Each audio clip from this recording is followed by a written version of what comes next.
to study the Bible or methods of Bible study and then teaching the Bible. So yun. Ano na yun? Incorporated na lahat-lahat doon. So yun yung homiletical approach. Bago tayo magsimula, ay tayo mag-pray muna. Let's pray. Lord, once again, we would like to thank you for this beautiful day. Thank you for another day. Thank you for renewed strength.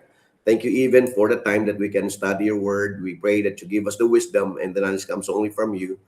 Even as we learn truths from your word, and also as we learn things coming from the passages that we are learning, we pray, Lord, that we will learn. We will not just be learning things, but also, Lord, we will be able to apply them, especially in our daily lives, especially in the way we teach also, and the way we behave as Christians, as followers of the Lord Jesus Christ. We pray that you will be exalted even as we study your word this morning. In Jesus' name we pray. Amen. So, this is one of the last two parts of what we are learning in hermeneutics. So we already learned about the cultural, historical. We learned also the theological approach or perspective, which we have learned last night. And also we simply discuss a little bit of what we call as allegory or allegorizing passage or spiritualizing passage, in which many of the preachers are doing, which is wrong. No, that's the danger of the principle, hermeneutical principle. No, again, allegory is most of the time spiritualizing. You're putting meaning outside of the context or outside of the passage, the meaning of the real text. So we believe on the literal, okay, but there are what we call figurative. When we talk about figurative, there are what we call anthropomorphism. There are idiomatic expressions. There are euphemism and others. And that's what we're going to learn this morning. It's all about figures of speech. So even the Bible, we have poetry, of course, we already learned about history, we have historical. So here, we also have, aside from poetry, narrative for historical, but also we have figures of speech. We have lots of figure speech that is being used in our Bible, especially in our English Bible. So we called it as figures of speech are, let's say, idiomatic expressions, hyperbole, irony, simile, and so on and so forth. So merong mga tinatawag tayo, no? Ang tawag dyan sa English ay figure of speech. I don't know if you have learned that in your high school, no? Napag-aralan nyo ba sa inyong English yung mga figures of speech? Yung apple of an eye. Tawag doon figure of speech. Apple of an eye, or tama ba? Yun yung pinaka-paborito. Ang sa Tagalog tawag doon, paborito mo, ang tawag doon apple of an eye. Or ano pa yung mga figure of speech na ginagamit? On the other side of the coin. The other side of the coin, or ano, ibig sabihin on the other hand, or ano pa bang mga ginagamit? May ginagamit tayong mga figure speech tulad ng paborito ng Pilipino, yung ano at the end of the day. Naririnig niyo yun? Naririnig niyo yung mga ganon, mga figures of speech? At the end of the day, ano pa ba yung mga figure of speech? Mga ginagamit, yung mga idiomatic expression. Nakalimutan ko yung mga idiomatic expression natin. We have lots of idiomatic expressions na ginagamit yung mga Pilipino. Pero even the Bible, it also uses figures of speech. So we need to determine the figure of speech used and evaluate its impact on the idea of the truth being stated. Okay? When we talk about the figures of speech, now we are going to this, okay? When we talk about figures of speech, it is an unusual form of expression of a word or phrase which creates mental image or paints a word picture. So the Lord Jesus Christ uses parables. Tingnan nyo Let's go to the book of Matthew, in which the Lord Jesus Christ uses a lot of parables. So before we go to our assignment, No, we need to go back to the words of the Lord Jesus Christ in which he gave lots of parable. In chapter 13, look at this, chapter 13, he gave two parables immediately. From verse 1 until verse 9, he gave a parable, and then he explained the parable in verse 18 until verse 23. And then there's also the Lord Jesus Christ gave the purpose for all those parables.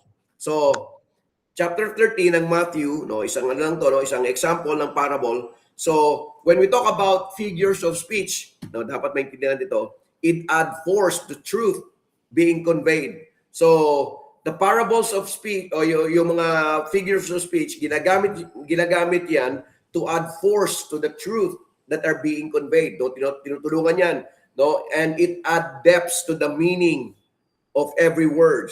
Tapos hindi lang yon, it intensifies the feeling. No, not only that, it attract attention. So, pag sa mga sa mga simile or hyperbole or irony, so it may mga tinatawag tayong explanation para maintindihan natin. Tulad nung sa 1 Corinthians chapter 13. Mamaya, no? 1 Corinthians chapter 13 is called hyperbole. Yung sa verse 1. So let's go to chapter 13 of Matthew, in which the Lord Jesus Christ uses a parable to explain. So these are all called as figures of speech. Parables are part of it. So look at the parable which the Lord Jesus Christ uses to illustrate, to add force to what he is trying to convey to the people, to add truth to the points. Oh, look at chapter 13, Matthew chapter 13, starting from verse 1 until verse 9. On the same day, Jesus went out of the house and sat by the sea. And a great multitudes were gathered together to him, so that he got into a boat and sat. And the whole multitude stood on the shore. Then he spoke many things to them in parables, saying, tignan nyo sabi diyan, he spoke many things to them in parables, saying, behold, a sower went out to sow, and as he sowed, some seed fell by the wayside, and the birds came and devoured them. Some fell on stony places, where they did not have much earth, and they immediately sprang up, because they had no depth of the earth. But when the sun was up, they were scorched, and because they had no root, they withered away. And some fell among thorns, and the thorns sprang up and choked them. But others fell on good ground and yielded a crop. Some 100-fold, some 60, some 30. He who has an ear, let him hear. So he who has an ear to hear, let him hear. So the Lord Jesus Christ was using a parable to explain something. So yan So there are figure of speech, and parable is also a way in which the Lord also uses it for him to teach. Okay. So again, when we talk about the parable, okay, a parable is an earthly story. Okay. So we will just call this a simple story, a true to life story, taken from everyday life, probably taken from a common life, which is constructed to have one main thought or idea. So when we talk about a parable is an earthly story with a spiritual meaning. It teaches one key truth. It makes one point. It illustrates or explains one truth. So when we talk about figures of speech, part of it is also parables. And the Lord Jesus Christ always uses parables for us to learn truths. So dito, pakita natin sa parable sa chapter 13 ng Matthew. Ano yung sinasabi ni Jesus Christ? Ano yung parable niya? So he spoke a parable about the sower. And he went out to sow. Sabi niya, some fell on the wayside, and the birds came and devoured them. Some fell on stony places where they did not have much earth, and they immediately sprung up because they had no depth of the earth. Then, sabi niya dyan, they were scorched. But when the sun was up, they were scorched. And because they had no root, they withered away. And some fell among thorns, and the thorns sprang up and choked them. But others fell on good ground and yielded a crop. Some 100-fold, some 60, some 30. He who has an ear, let him hear. So the Lord Jesus Christ uses this for us to understand about salvation. O bakit ko sinabing salvation? Look at verse 18, Matthew chapter 13 pa rin. Pagdating sa verse 18, ina-explain niya na dyan kung sino yung tunay na Kristiyano. No? Therefore, hear the parable of the sower. No? Di ba yun ang ginamit niya sa verse 3? Behold, a sower went out to sow. Therefore, hear the parable of the sower. When anyone hears the word of the kingdom and does not understand it, then the wicked one comes and snatches away what was sown in his heart. This is he who received the seed by the wayside. So, yun yung una. No? Ito yung mga tao nakarinig ng salita ng Diyos, no, ginamit ni Jesus Christ yan as an illustration for us to understand that there are people who hears the word of God, but because they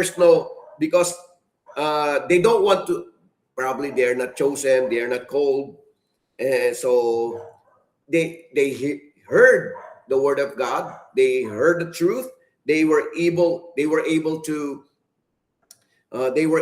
to see God's word, and yet sabi niya because they don't understand, sabi niya, and does not understand then the wicked one comes and snatches away what was sown in his heart. So sabi niya rito, no, because they did not understand the word of God, even if they hear the word of God, they did not understand the word of God, and so when the wicked comes, easily they are taken away. So, gagamitin ko yung 1 Corinthians. So, look at this. Look at 1 Corinthians chapter 1, verse 18. So, it is the same with the words of the Lord, of Apostle Paul. Look at, explain ko lang dito look at the words of Apostle Paul. 1 Corinthians chapter 1, verse 18. Ano sabi dito? For the message of the cross is what? Foolishness to those who are perishing. But to us who are being saved, it is the power of God. For it is written, I will destroy the wisdom of the wise and bring to nothing the understanding of the prudent. So, this is the same which the Lord Jesus Christ was simply saying in verse 18. Ang sabi niya rito, no, they hear the word of God and yet they did not understand because sabi dito ni Apostle Paul, it is foolishness to those who are perishing. So the word of God is foolishness to those who are not called, let's say, for those who are not elected, let's say, or let's say, foolishness to those who are not predestined. Okay? So, ginagamit ko lang yung mga different terminologies, pero isa lang ibig sabihin nun. Foolishness para doon sa mga hindi kikilala kay Kristo bilang Panginoon sa sariling tagapagligtas. No? So, they hear the word of God, but it is nothing. That's why even if they hear the word of God, it's walang effect sa kanila. So, yun yung una. So, pangalawa, tingnan, sabi sa verse 19 and 20. Ito ng verse 19 ko rito. Therefore, hear the power of the sower. Verse 20, when anyone hears the word of the kingdom and does not understand it, sabi niya ron, di ba? Foolishness. Then the wicked one comes and snatches away what was sown in his heart. This is he who received the seed by the wayside. Verse 20, tingnan nyo. But he who received the seed on stony places. Okay, yung pangalawang, napunta sa mga stony places. Sabi niya, but he who received the seed on the stony places, this is he who hears the word and immediately receives it with joy. Yet he has no root in himself, but endures only for a while, for when tribulation or persecution arises, because of the word, immediately he stumbles. So, ito yung pangalawang klase. So, the first one, we already know that they are really unbelievers. They are not people. They are people who have received the word, heard the word, but they did not understand the word. It's foolishness to them, and so they rejected the word. The second one, sabi niya dito, this is he who received the stony place, who hears the word, immediately receives it with joy. Okay. Ito yung problema natin ngayon, marami. Ito yung problema ng ating churches. Sabi niya rito, they receive the word of God with joy, yet he has no root in himself, but endures only for a while. For when tribulation or persecution arises because of the word, immediately he stumbles. So these are the people who probably have heard the word of God. They were overjoyed. They are the people who are not only overjoyed, they are so overwhelmed by the word of God, by the salvation that has been presented to them. But No, probably they have accepted the Lord Jesus Christ. Tinasan na yung kanilang kamay, no, sumunod sila sa panalangin, pero sabi niya rito, there's no root in them. Ibig sabihin, no, probably tinaas yung kamay niya, no, masaya siya, nakapunta sa church, pero ang totoo, wala talaga siyang tunay. Sabi doon, no root. He is not really connected with God.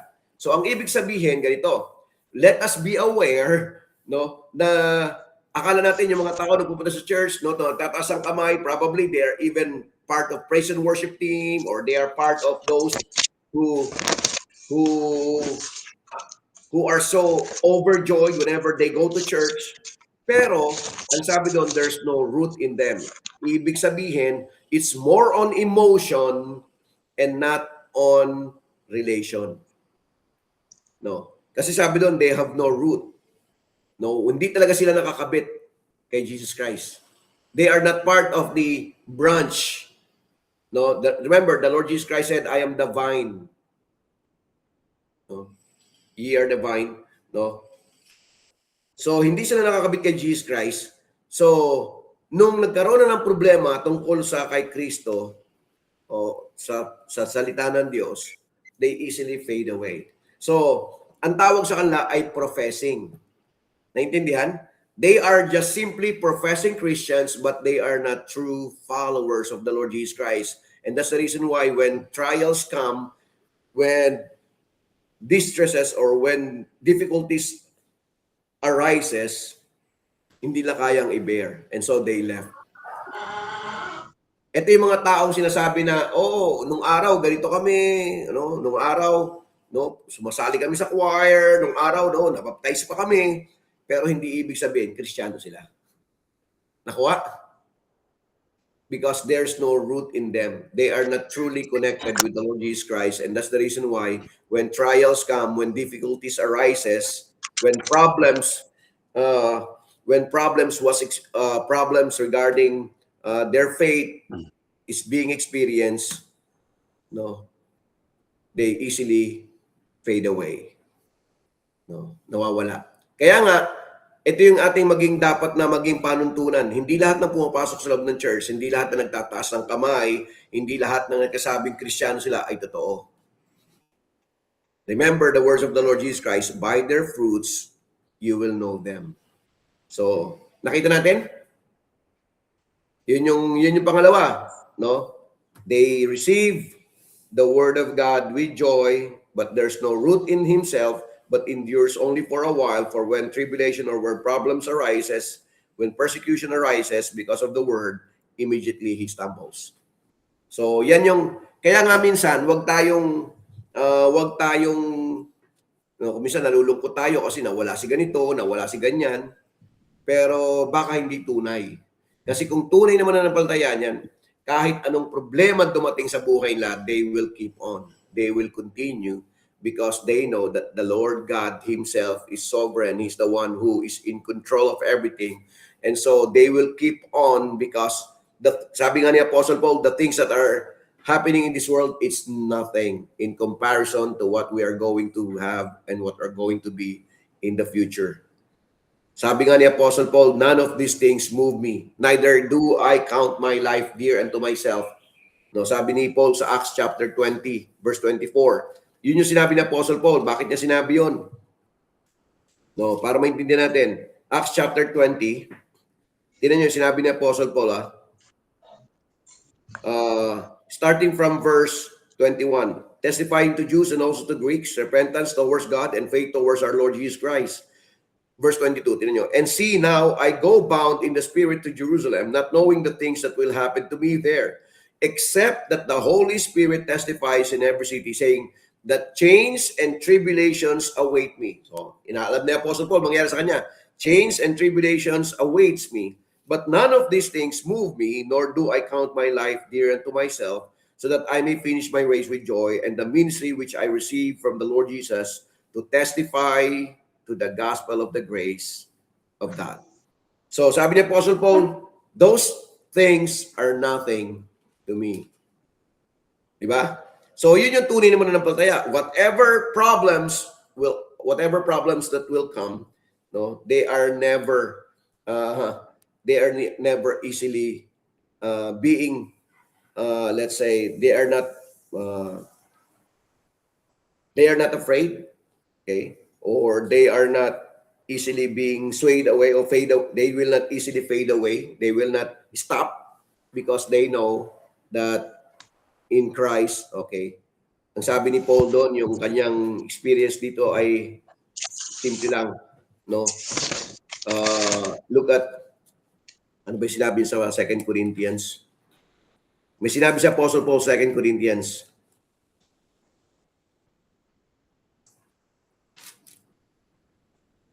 Ayan, ito sabi niya,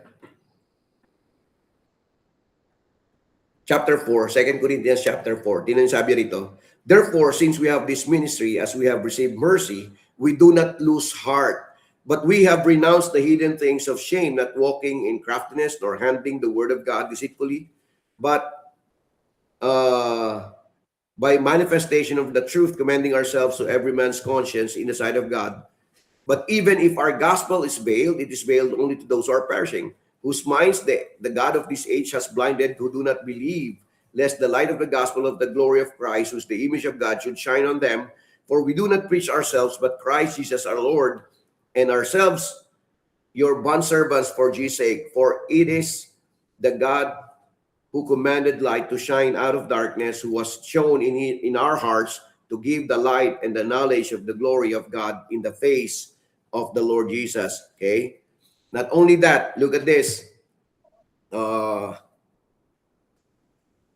Again, in verse 16, that same chapter 4, verse 16.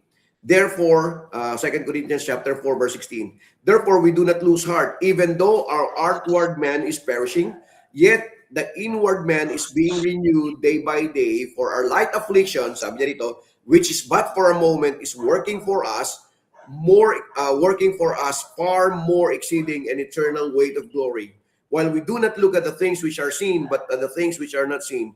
For the things which are seen are temporary, but the things which are not seen are eternal. Oh, tingnan nyo? So, ito yung difference nung sinasabi ni Jesus Christ sa parable sa verse 20. They who receive the seed on the stony places, this is he who hears the word and immediately receives it with joy, yet he has no root in himself, but endures only for a while. For when tribulation or persecution arises because of the word, immediately he stumbles. Pero, sabi niya doon, no, si Paul, whatever happens, sabi niya, this is nothing. We do not faint. We do not lose heart. Why? Because everything that is happening in this world is just temporary, because he was looking for the blessed hope, the glorious appearing of our great God and Savior Jesus Christ. He was waiting for that time. So, yun yung pangalawa. O pangatlo, let's go back to Matthew chapter 13. Verse 22. Now, he who receives seed among the thorns is he who hears the word, and the cares of this world and this deceitfulness of the riches choke the word, and he becomes unfruitful. So the third one, probably he came to know Christ as Lord and personal Savior. Probably, okay? But we call them as apostate. No? But they love the world more than the Word of God. So yun yung naging problema dun sa pangatlo. They received, they were choked up by the deceitfulness of the riches of this world. So, anong sabi ni John sa 1 John chapter 2? No, anong sabi ni John sa 1 John chapter 2? Tingnan niyo Sa 1 John chapter 2, verses 15 to 17, ito lang, simple lang. Do not love the world. Oh, maliwanag yan una. Do not love the world or the things in the world. If anyone loves the world, the love of the Father is not in him. So, 1 John yan chapter 2, verse 15. Katulad nung sinabi ni Jesus Christ, no, they were choked by the world. So, do not love the world or the things in the world. If anyone loves the world, the love of the Father is not in him. For all that is in the world, the lust of the flesh, the lust of the eyes, and the pride of life is not of the Father, but is of the world. And the world is passing away, and the lust of it, but he who does the will of God abides forever. So, I will give you an example of those who are living in the world. In 2 Timothy chapter 4, look at 2 Timothy chapter 4, verse 10. No, in verse 9, 2 Timothy chapter 4, verse 9, Apostle Paul told Timothy, be diligent or be quick in coming to me, or be diligent to come to me quickly. Verse 10, ano sabi nila? For Demas hath forsaken me, having loved this present world, and has departed for Thessalonica.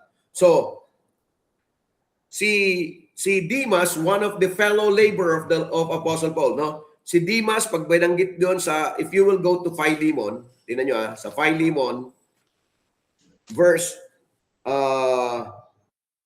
23 and 24, Epaphras, my fellow prisoner in Christ, Jesus greets you, as also with Mark, Aristarchus, Demas, binanggit doon si Demas, and Luke, my fellow laborers. So si Demas, no, was commended by Apostle Paul as his, and called as his fellow laborer, fellow servant, fellow minister. Again, in Colossians, tingnan nyo sa Colossians, binanggit din si Colossians chapter 3,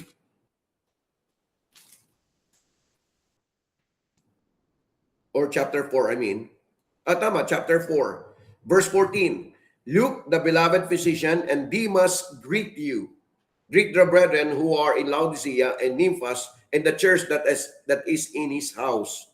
So, look at this. Binabanggit yung pangatlo dito, yung pangatlong klase ng tao na nagsasabing Kristiyano, no? No, they call themselves Christians, pero si Demas isang magandang example na binabanggit dito sa verse 22 and 23. Now he received a seed among the thorns is he who hears the word and cares of this world, and the deceitfulness of the riches choke the word, and he becomes unfruitful. So, si Demas, co-laborer. Sabi ni Apostle Paul, my co-laborer, my co-worker. No? Ginamit niya yung pangalan ni Demas sa Colossians, ginamit ni Apostle Paul yung pangalan ni Demas sa Philemon. Pagdating sa 2 Timothy, ano sabi niya? No, Demas hath forsaken me, having loved this present world. And so the first one, no, nung nakarinig ng salita ng Diyos, they rejected the word immediately. So alam natin yan, unbeliever yan. Pangalawa, ang problema, yung pangalawa at pangatlo. They profess to be Christians, they profess to be followers of the Lord Jesus Christ, but the problem is, no, sabi nung isa, there's no root in him, so when trials come, when tribulations arises, anong ginawa niya? He simply fade away. He stopped. Itong pangatlo naman, sabi niya, they heard the word of God, but the problem with them is that, of course, probably they were serving, but at the end of their life, or almost at the end of their life, or probably in the middle of their service to the Lord, they were choked by the world. Mabigat yun. So, ibig sabihin, no, they are not really followers of the Lord Jesus Christ. They are not really Christians. Kaya nga, ang tawag doon, apostate. Okay?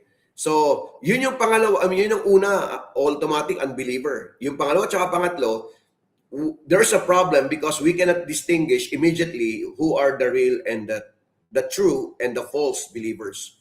And that's our problem in our churches today.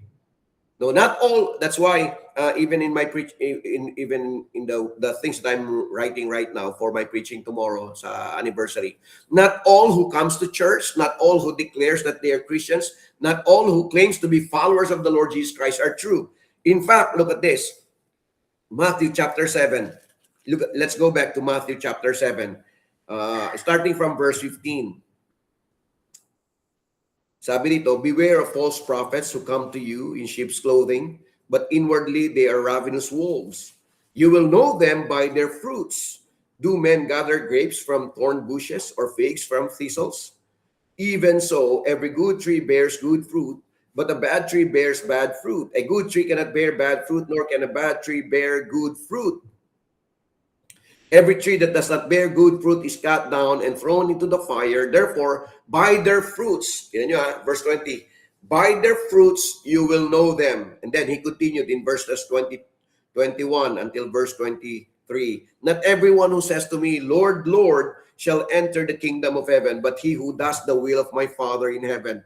Many will say to me in that day, Lord, Lord, have we not prophesied in your name, cast out demons in your name, and done many wonders in your name? And then I will declare to them, I never knew you. Depart from me, you who practice lawlessness. So this is now the distinction. This is now our problem between knowing who are the true from those who are false.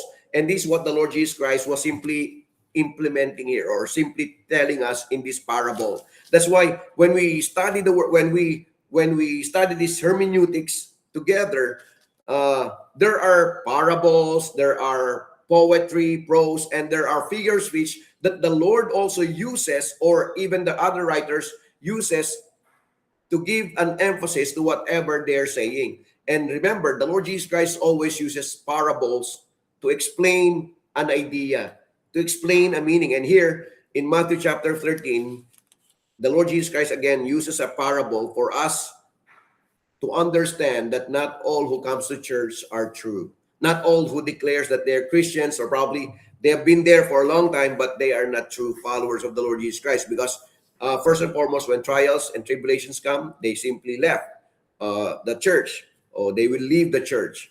Yun yung binabanggit doon sa isa. Ito namang isa, no, sabi niya, these are people who are really serving, but they are choked by the world. No, whether we like it or not, there are really people who will leave the ministry, who will leave their service, because they think that it is better to have a better life in this world right now. Yun yung tinuturo ni Joel Osteen. Kaya nga, sabi ni Joel Osteen, no, you will have a better life in this world right now if you are in Christ. Yun ang maling mga turo, no? Pag na kay Kristo daw tayo, pagkapalain tayo, that's all wrong. No? Tama yung pagkapalain tayo, pero yung sinasabi na yayaman o gaganda ang buhay. In fact, ang sabi na nga ni Jesus Christ, if anyone would like to follow me, let them deny themselves, take up their cross daily and follow me. Anong sinabi ni Jesus Christ sa Luke, yung rich young man sa book of Luke? No, sabi niya, sell all that you have, give it to the poor, and come follow me. No, may mga pastors ngayon, ito ang problema ng ating there are pastors today who are so engrossed, so sinabi ko engrossed with the world's money. No, talagang sinasabi nila na kung ang kaluluwa mo nga ay pinagkatiwala sa akin, pera mo pa kaya. No, we need to leave everything to follow Christ. Actually, look at Luke chapter 14. Luke chapter 14, verse 25 until verse 33. Now great multitudes went with him, and he turned and said to them, if anyone comes to me and does not hate his father and mother and wife and children, brothers and sisters, yea, and his own life also, he cannot be my disciple. And whosoever does not bear his cross and come after me cannot be my disciple. For which of you intending to build a tower does not sit down first and count the cost, whether he has enough to finish it, lest after he has laid the foundation and is not able to finish, all who see it begin to mock him, saying, this man began to build and was not able to finish. Or what king going to make war against another king does not sit down first and consider whether he is able with 10,000 to meet him who comes against him with 20,000, or else while the other still great a way off, he sends a delegation or ambassador and asks conditions of peace. So likewise, whosoever of you who does not forsake all that he has cannot be my disciple. No, una, sabi niya, if we would like to follow the Lord Jesus Christ, we need to leave our personal relationship. No, we need to give up. Sometimes we need to give up our personal relationship. Father, mother, wife, children. So, sabi niya, pangalawa, and whosoever of you does not bear his cross, so even our own rights, personal rights, cannot be my disciple. And lastly, sa verse 33, sabi niya dito, and likewise, whosoever of you does not forsake all that he has cannot be my disciple. The word, all he has, yun sinasabi niya, riches. No? If he's not willing to give up even all of his riches, he cannot be part of the kingdom of God. He cannot be God's disciple. So, yun yung mga bibigat na binitiwan ni Jesus Christ, no, para doon sa mga taong mga taong nang declare na sila ay Kristiyano.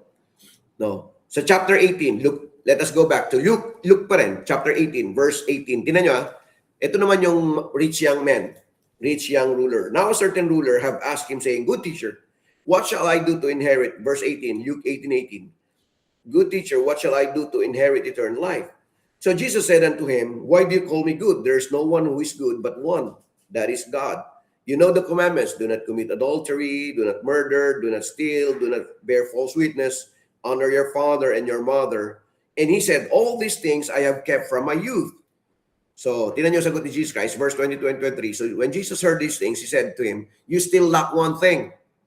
Sell all that you have and distribute it to the poor, and you will have treasures in heaven, and come follow me. But when he heard this, he became very sorrowful, for he was very rich. Oh, very simple ang sinabi ni Jesus Christ, di ba?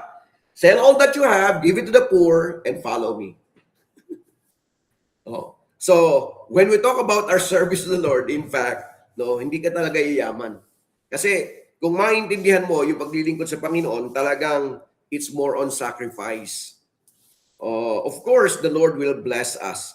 Pero sabi niya, if you are really willing to give up everything, no, give everything to the poor. Yan yung sinabi ko dati kay Abante. No, way back in 1999 or 2000 yata yun. When Benny Abante heard me preaching, sabi ni Benny Abante sa akin, sabi niya, I need people like you. Preachers like you, sabi niya. Sabi niya sa akin, no, ito siya, kilala niyo sa Abante, yung isang ngayon, congressman sa si Benny Abante, yung nakikita mo lagi sa TV, congressman. No, sabi niya sa akin, sabi niya, mamili kasi yung time na yun, 1999, year 2000, makikita mo doon yung yung expedition, yung marami siya mga gandang mga kotse. Sabi niya, mamili ka dyan, bibigay ko sa iyo, sama sa akin. Sabi ko, isa lang ang isa lang sinagot ko sa kanya. Sabi ni Jesus Christ, sell all that you have, give it to the poor, and follow me. Sabi ko, kung sasama ko sa iyo, kung ibebenta mo lahat yan, ipamimigay mo yan doon sa mga mahihirap.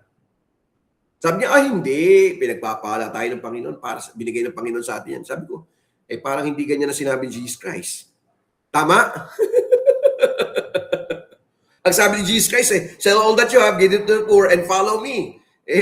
Ayaw niyang ibenta yung mga expedition niya No, ipabigay doon sa mga mahihirap. Hindi daw. Kasi sabi ko, mali yata yung panuntunan mo. Parang hindi sinasabi ng Biblia yan. So, sabi ko, I will not join your church. No, I will not join your ministry. Simply because I believe that a true follower of the Lord Jesus Christ, of course, we will be blessed. No, there's nothing wrong about it. But if we are true followers of the Lord Jesus Christ, we will learn how to give up everything for the sake of the Lord. So, yun yung pangatlo. So, nakita nyo ang diferensya? No, sabi nga rin ng Apostle Paul, di ba? Si Demas had forsaken me because he loved the present world. So, hindi natin alam kung ano yung world na minahal ni Demas because it was not mentioned, but he said, ang sabi doon sabi ni John sa 1 John chapter 2, no, lust of the flesh, lust of the eyes, and the pride of life. So hindi natin alam kung ano doon sa bagay na yun ng world na ni Demas when he left Apostle Paul. Grabe, no? He has been with Apostle Paul, hindi natin alam kung gaano katagal, but he was called by Apostle Paul as fellow minister, fellow servant of the Lord, and yet at the end, he left Apostle Paul because sabi niya ron, he loved the present world. So, yun. So, this should be a reminder to all of us as well. So, tingnan nyo, ito yung tunay na Kristiyano. So, apat na tao may isang tunay. No? Sabi niya rito, but he who receives, verse 23, Matthew chapter 13, let's go back. But he who receives seed on the good ground is he who hears the word and understands it, who indeed bears fruit and produces some 100-fold, some 60, some 30. So, ang tunay mo na ng paltaya, regardless of the problems or the difficulties of life, of this present time and this present age, they will keep on. No? Ang tunay na mananampalataya, naglilingkod sa Panginoon, regardless kung mahirap ang buhay, kung nahihirapan, no, sa buhay o anumang problema o dagok ang dumating, they will continue. No. Ito yung sometimes we cannot bear the difficulties, whether we like it or not. All of us will be experiencing hardships, problems, trials. But remember this: the more we serve God, the more we dedicate our lives to God, the more we give everything to the Lord, the more trials will come. Tandaan nyo maigi, the more we dedicate our lives to Him, the more we give our lives to Him, the more let's say we serve Him, the more trials, the more difficulties will come. Why? Because our very own enemy is not happy seeing believers serving the Lord. Ito yung katotohanan. Hindi masaya ang kalaban, si Satanas, na nakikita ang isang mananampalataya gumagawa, naglilingkod, lumalago sa Panginoon. He is never happy seeing people doing the service. Why? Kasi pag tayo naglilingkod sa Panginoon, tayo lumalago sa Panginoon, no, mas nawawalan siya ng mga taong pupunta sa Kanya. Kaya nga, as much as possible, ano sinisira ng Panginoon? Ang sinisira ng kalaban ng Diablo. Ang sinisira ng kalaban ng Diablo, mas madalas yung mga naglilingkod sa Panginoon. Yung mga tao na gustong gumawa para sa Panginoon. No? Mas sila yung vulnerable sa sin. No? They are much vulnerable to commit sin, to do sin. Why? Because the enemy, who is no other than Satan himself, will never allow the children of God not only to grow, but to become a servant. Kaya nga, beware always. No. Tanda natin maigi, I am not saying we will become perfect. We will always be imperfect. As long as we live in this world, we will always be imperfect. But Satan will always use our weaknesses. No, he will always see to it that we will fall into his trap. That's why we should always be aware. We should always be diligent, to know whatever the Lord wants from us, and we need to be diligent to understand also that our very own enemy is not happy seeing God's people doing the service. No? Kaya nga, he will do everything he can to make us fall. Tingnan mo yung sabi ni Satan sa Book of Job. Let's go to the Book of Job. No, binabasa natin to ngayon kasi during our everyday prayer time and devotion, we are now in the Book of Job. No, kasi we are doing it in chronological order. So look at the Book of Job, chapter 1. Mabigat yung ginamit dito eh. No, Job, who is called as the friend of God, actually, he is not only a friend of God, he's a man of God. Pero he's a man of God. Pero tingnan niyo yung ginawa ni Satan. So Job chapter 1, verse 1, sabi daw, there was a man in the land of Uz whose name was Job, and that man was blameless and upright, and one who feared God and shunned evil. So, sa verse 1 pa lang, binabanggit kagad, no, Job is an upright and blameless man. Pagdating sa verse 6, so we'll just jump para mabilis tayo. No? We'll just jump. Verse 6, now there was a day when the sons of God came to present themselves before the Lord, and Satan also came among them, and the Lord said to Satan, from where do you come? So Satan answered the Lord and said, from going to and fro on the earth, and from walking back and forth on it. Then the Lord said to Satan, have you considered my servant Job, that there is none like him on the earth, a blameless and upright man, one who fears God and shuns evil? So Satan answered the Lord and said, does Job fear God for nothing? Have you not made a hedge around him, around his house, or around his household, and around all that he has on every side? You have blessed the work of his hands, and his possessions have increased in the land. But now stretch out your hand and touch all that he has, and he will surely, nakita niyo sinabi niya rin, he will surely curse you to your face. And the Lord said to Satan, behold, all that he has is in your power, only do not lay a hand on his person. So, si Satan, sabi niya, no, accuser nga kaya nga si Satan tinawag na accuser. So Satan went out from the presence of the Lord and started to do everything. Pero tingnan nyo, sa verse 21, so sa pag tinuloy-tuloy nyo yung chapter 1, marami nangyari kay Job. Pagdating sa verse 21, verse 20, then Job arose, tore his robe, and shaved his head. And he fell to the ground and worshipped, and he said, naked I came from my mother's womb, and naked shall I return there. And the Lord gave, and the Lord has taken away. Blessed be the name of the Lord. Verse 22, in all this, Job did not sin nor charge God with wrong. Then, chapter 2. Tuloy natin, chapter 2. Again, there was a day when the sons of God came to present themselves before the Lord, and Satan came also among them to present himself before the Lord.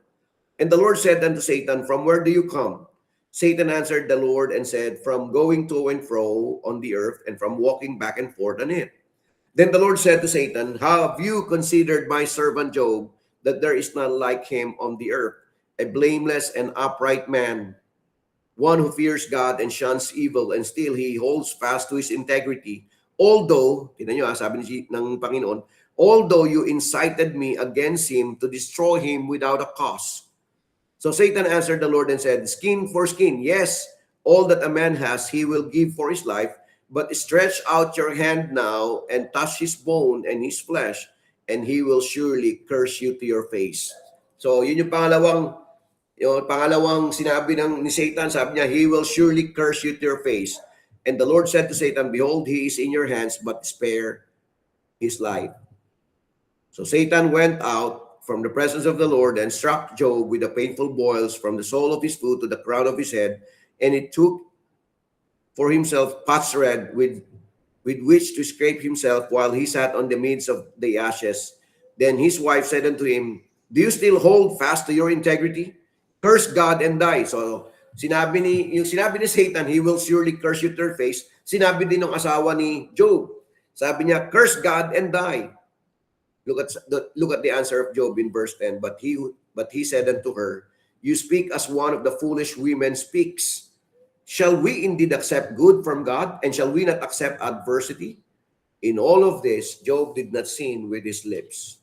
So mabigat yung sa Job chapter 1 tsaka chapter 2. Job did not sin with his lips. Kasi nga, si Satan walang ginawa. Ang trabaho niya ay i-accuse yung brethren. Yun ang sinabi sa Revelation actually. Yun yung trabaho ni Satan sa Revelation. Tingnan nyo. He is the accuser of the brethren.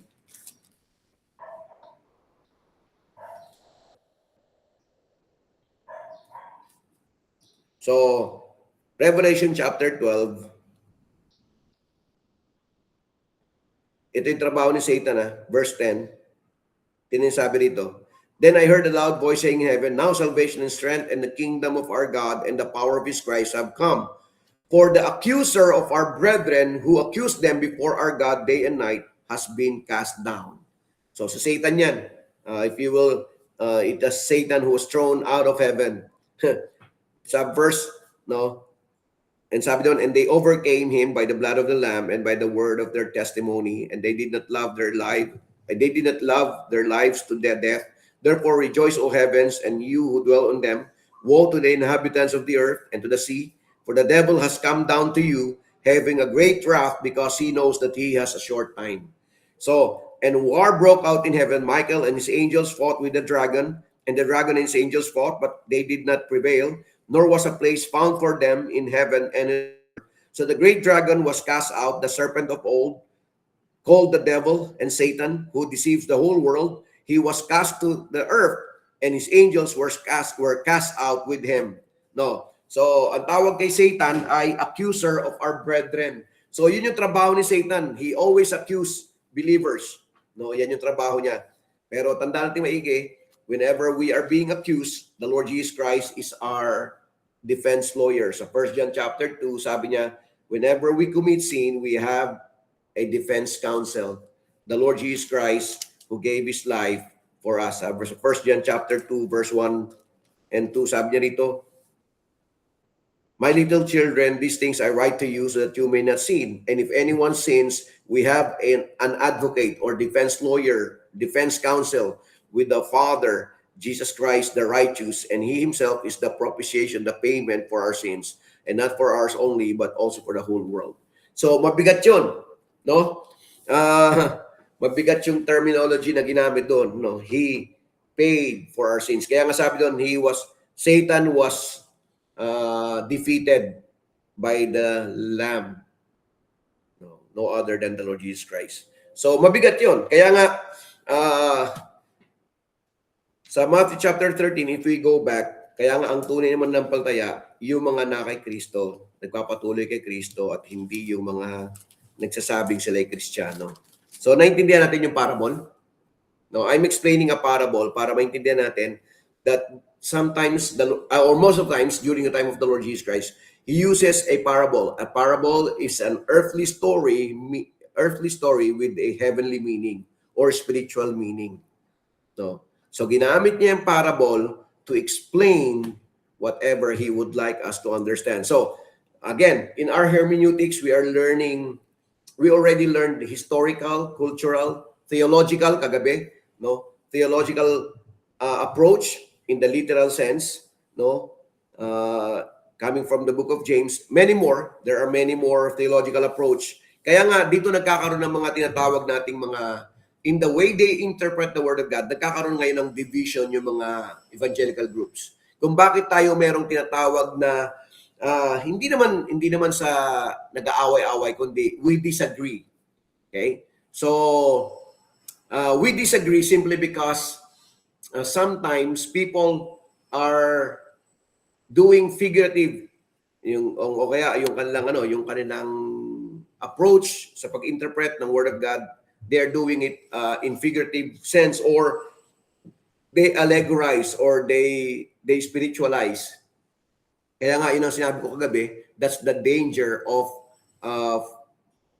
the other preachers right now, because they allegorize, they put meaning into the passages that they hear or that they read.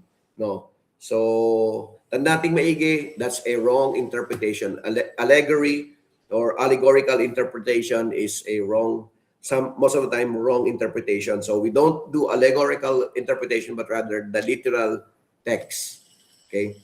Of course, there are figures of speech. Now, let's go back. That's what we are learning. That's why we learn parables.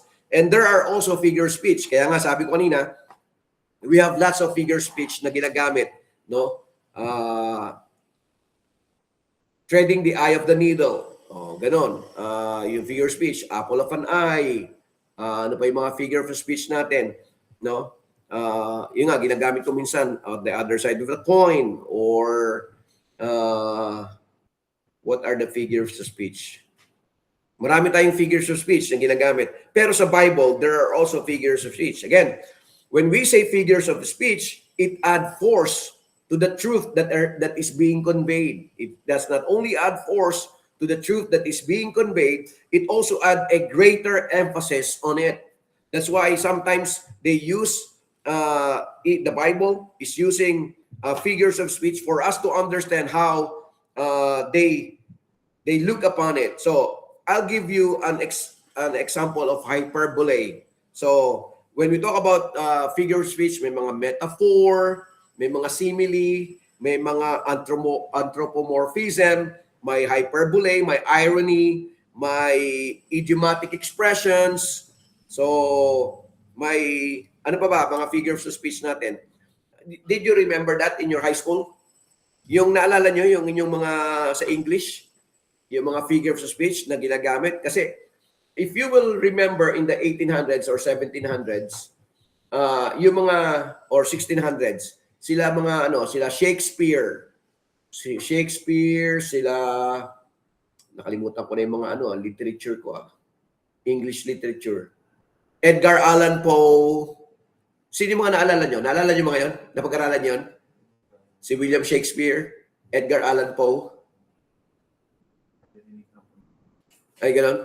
Sa mga sa Kalahana, Eileen, sila Sid. Sid, naalala niyo yung mga yon? Sa ano, Pastor, sa Naalala pa, sir. Pueblo High School. Oo, yata, di ba? Literature yan, literature. Yung pinag-aaralan natin sila, sila William Shakespeare, si Edgar Allan Poe, yung mga poets. Sino pa ba yung mga marami nakakalimutan ko, pambira. Kasi tagal na panahon eh. Ewan ko sila ay kung inaabot nila yung mga, alam ko meron yung pa rin subject, hindi nawawala yan eh. Meron po, pero di ko na rin po maalala yung authors, Pastor. Oo. Di ba?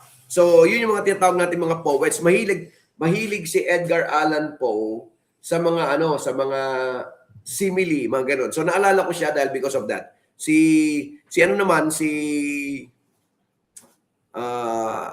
William Shakespeare, ang paborito niya mga hyperbole, mga euphemism, di ba? Or personification, mga ganun eh. Naalala niyo yung mga ganun natin pinag-aaralan nung araw? So I will give you an example of hyperbole. No. Apostle Paul uses hyperbole sa 1 Corinthians chapter 13. Look at 1 Corinthians chapter 13. Oh. Okay. Para maintindihan natin So figures of speech are being used to add force to a truth being conveyed. It adds a greater emphasis or it adds depth to the meaning of it. Pero when we say hyperbole, it is what we call exaggeration for emphasis. So, look at chapter 13, verse 1. Ano sabi nito? Ito ngayon, nagkakaroon ng tinatawag tayong division among groups of believers or evangelicals kasi other groups are using this as an example for us to understand that speaking in tongues is the language of the angels. Tama? Narinig niyo na ba yan? Angelic daw yan. Sabi ng mga sabi ng mga iba. Sabi niya rito sa verse 1, chapter 13, though I speak with the tongues of men and of angels, but have not love, I have become a sounding brass or a clanging cymbal. So, sabi ng mga ng mga nagpa-practice ng speaking in tongues, sabi niya, see, you can see there, it's very clear, though I speak with the tongues of men and tongues and of angels, sabi niya, and tongues of angels. So, the question now is this.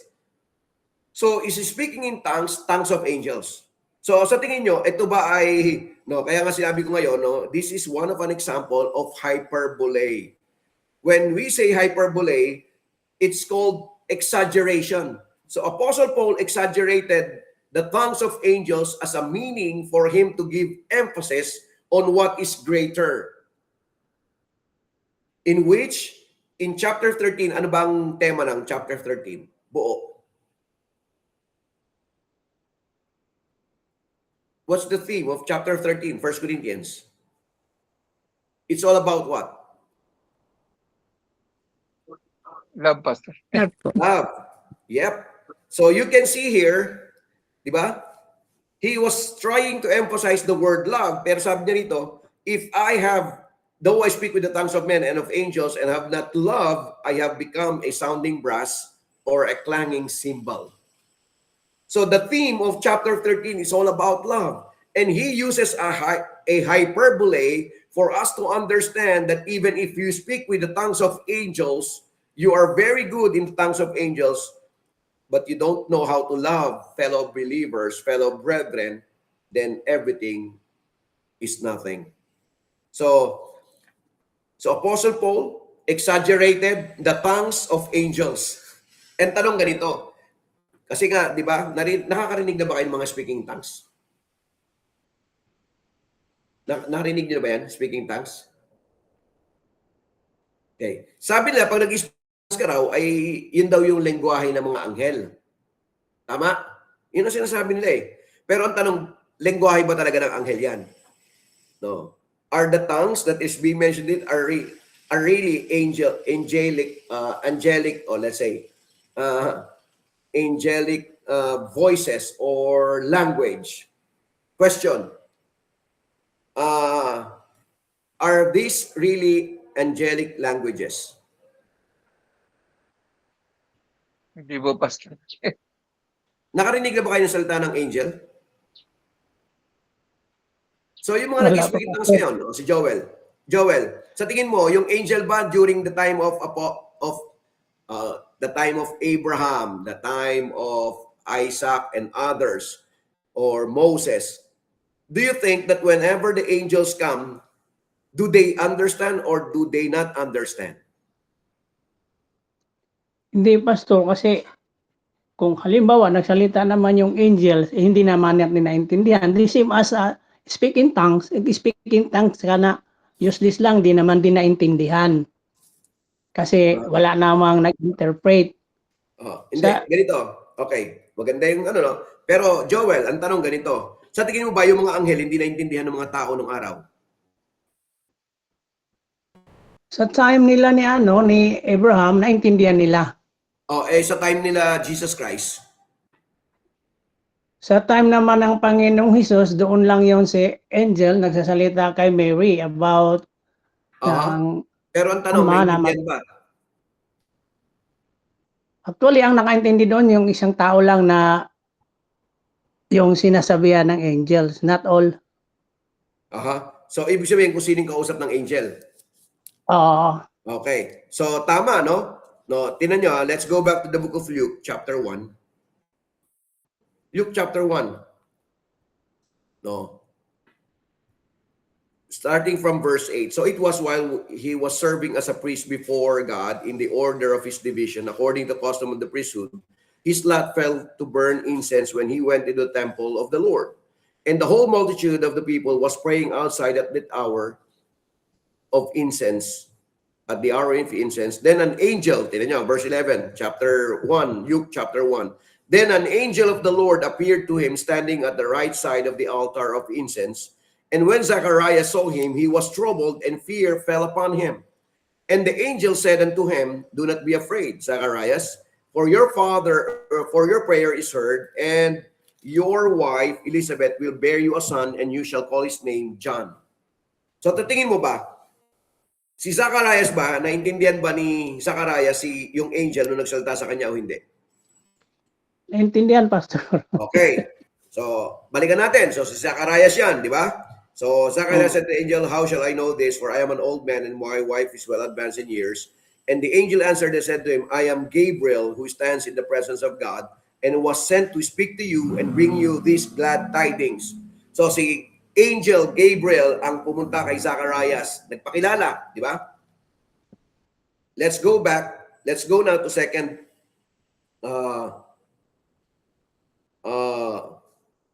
let's go now to Mary, verse 26. Chapter 1 pa rin, Mary. Now in the 6th month, the angel Gabriel was sent by God to the city of Galilee named Nazareth, to a virgin betrothed to a man whose name was Joseph, and the house of David. The virgin's name was Mary.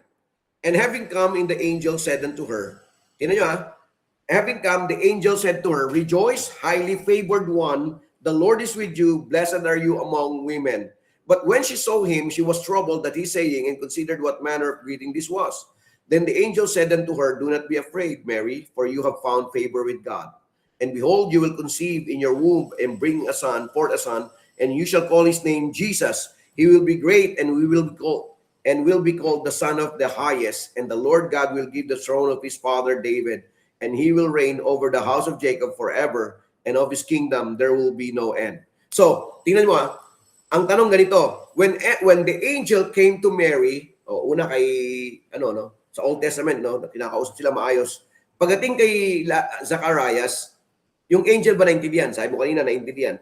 Ngayon, kausap ng angel si Mary. Was Mary able to understand the angel or not? Naintindihan ba niya sinasabi ng angel? O hindi? Naintindihan, Pastor. Okay. Okay, sabi natin naintindihan. Okay. So, wala na. After that, wala nang bilanggit. No? Wala nang angel. Pero tingnan natin sa chapter 2. Let's go to chapter 2. No. Verse 8. Chapter 2, verse 8. Pinanganak na si Jesus Christ. Verse 1 until verse 7. Pinanganak si Jesus Christ. Look at verse 8. Now there in the same country shepherds living out in the fields, keeping watch over their flock by night. And behold, an angel of the Lord stood before them, and the glory of the Lord shone around them, and they were greatly afraid. Ano sabi ng angel? Verse 10. Then the angel said to them, do not be afraid, for behold, I bring you good tidings of great joy, which will be to all the people, for there is born to you this day in the city of David a Savior who is Christ the Lord, and this will be the sign. You will find a babe wrapped in swaddling clothes, lying in a manger. And suddenly there was with the angel a multitude of the heavenly hosts, praising God and saying, Glory to God in the highest, and on earth peace, goodwill towards men. O, tingnan nyo maigi. Yung una, isang angel, tapos multitudes of angels behind him. Ang tanong, naintindihan ba nila? Hindi. Nakuha? Naintindihan ba nila o hindi? When the angel appeared to, sabi nun, the shepherds, di ba? The angel together with the multitudes. Kumanta pa yung multitudes. Praising God, saying, Glory to God in the highest, and on earth peace, goodwill towards men. And so it was when the angels, tinan nyo pagdating sa verse 15, and so it was when the angels had gone away from them into heaven, that the shepherds said to one another, Let us go now to Bethlehem, and see this thing that has come to pass, which the Lord has made known to us. So, ang tanong ko ganito, yung angel ba, nung panahon ng Old Testament, yung angel ba nung panahon nila Mary at ng mga shepherds is different angels? Pareho lang. Hindi naintindihan? O parehas lang? Parehas lang, Pastor. O ibig sabihin naintindihan lahat? Tama? Naintindihan lahat eh. No. Kahit doon sa Book of Acts, basahin niyo yung Book of Acts, whenever the angel comes, yung sa Book of Acts, basahin niyo sa Book of Acts, marami diyan, no? Nagpapakita yung angel. Pero kahit nung namatay si Jesus Christ, let us go back to the death of the Lord Jesus Christ before the Book of Acts. Tingnan niyo sa time of Jesus Christ, when the Lord Jesus Christ resurrected from the grave. Verse 5, chapter 28, Matthew chapter 28, verse 5. Ito, simulan natin sa verse 1. Now after Sabbath, as the first day of the week began to dawn, Mary Magdalene and the other Mary came to the tomb, and behold, there was a great earthquake, for an angel of the Lord descended from heaven, and came and rolled back the stone from the door and sat on it. His countenance was like the lightning, and his clothing was white as snow. And the guards shook for fear of him and became like dead men. But the angel answered and said to the women, Do not be afraid. Kausap ng angel, yung mga babae, sabi niya, Do not be afraid, for I know that you are seeking Jesus who was crucified. He is not here, for he is risen. As he said, Come and see the place where the Lord lays. And go quickly, tell his disciples that he is risen from the dead, and indeed he is going before you into Galilee. There you will see him. Behold, I have told you. So, tingnan nyo, ang tanong, yung angel ba, nung kinausap yung mga babae, sila Mary, no, nung nag-resurrect si Jesus Christ, naintindihan ba o hindi? Naintindihan, Pastor. O, naintindihan. So, para maintindihan natin, no, even in the Old Testament and the New Testament, and even if you will try to look at the Book of Acts, walang time na hindi naintindihan ng mga tao yung angels. Okay? So, ibig sabihin, yung speaking in tongues, hindi ito totoo, no? Kasi ginagamit ito ng mga nag-speak in tongues in our time today. Sabi niya rito, Though I speak with the tongues of men and of angels, but have not love, I have become a sounding brass or a clanging cymbal. No, ginagamit nila yun yung speaking in tongues in our time today, sabi nila, yan daw ay angelic. Narinig niyo na ba yan, yung mga turo?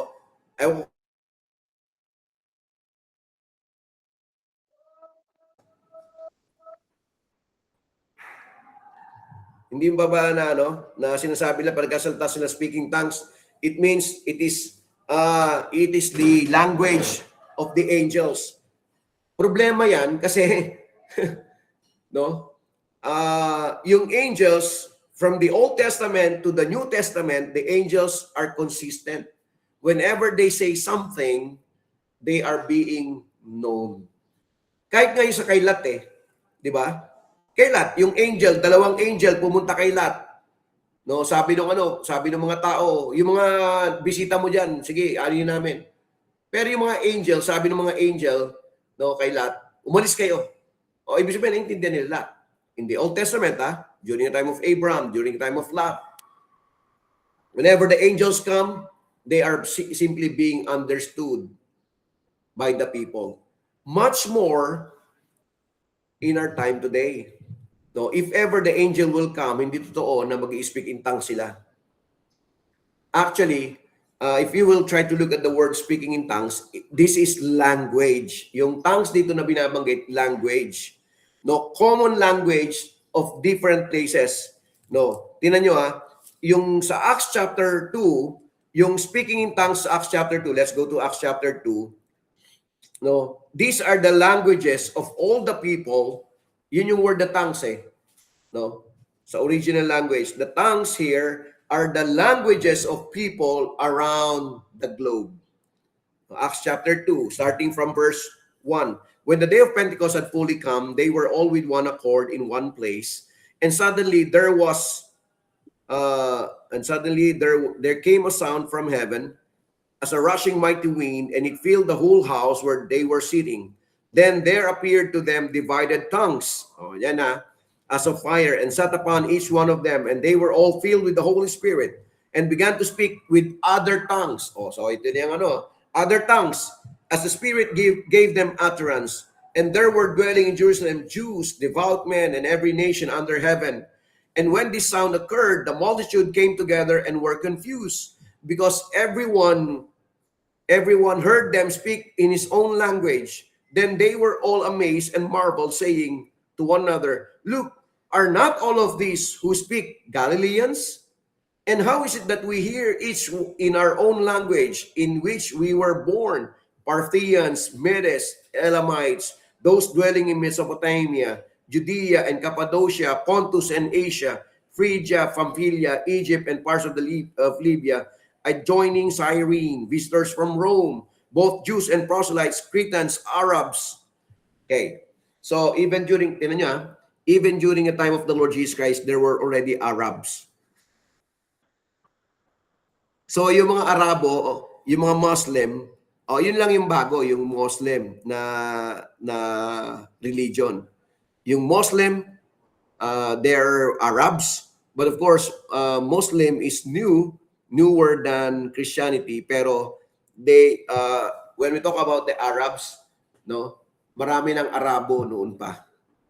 During the time of the Lord Jesus Christ. Arabs, we hear them speaking in our own tongues the wonderful works of God. So they were all amazed and perplexed, saying to one another, "Whatever could this mean?" So Joel, what do you think? Yung speaking tongues ba nung araw, naintindihan, hindi naintindihan? Palagi ko, Pastor. Kasi ngayon, sa ngayon naman, i-compare ko sa ngayon, especially yung mga Pentecostal, more on speaking tongues sila. So, pero tanong, naintindihan ba? hindi naman nila maintindihan actually kasi sa kanilang sariling lang yon, sa pananalita, ang nakarinig katulad natin, hindi rin natin naintindihan. So it means kasi, ang sabi nila, pag mag-speak in tongues ka, ang kausap mo ay direct to God, sabi nila. Sabi, kaya nga di ko na-gets kung paano nga nangyaring ganun, kasi ang Panginoon hindi naman katulad natin na direct makipag-usap sa iyo. Hindi katulad ngayon na talagang mananampalataya ka. Dati kasi sa time nila, si God nakipag-usap sa kanila although kahit di nila nakita. Ang speaking tongues, Pastor, sa akin naman, sa experience ko naman sa mga Pentecostal, yun na nga talagang ginagamit nilang speak in tongues kasi nga daw para hindi maintindihan ng kaaway kung anong sinasabi nila. Yun ang ko, Pastor, mga experience ko sa kanila.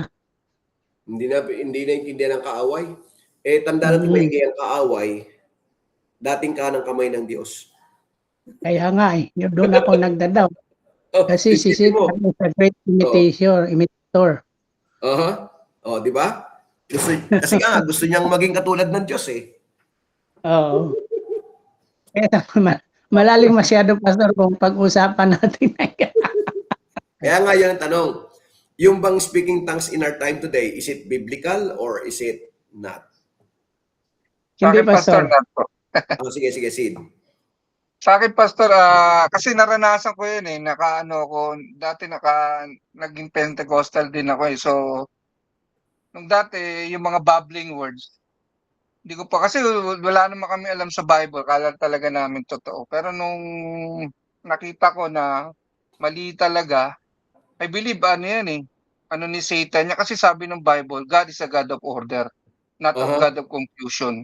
So si Satan, kino-confuse niya yun. Kasi nakukonfuse kasi hindi mo maintindihan kung ano yung pinagagawa nila eh. Kung ano, bababa, kung ano, mas marami silang babbling words eh. So tapos may lay hands pa yan. Pag kailangan tutumba ka. Pag di ka tumumba, parang feeling mo masama ka. May mga ganun pa silang mga ano eh, mga tricks sa tao eh.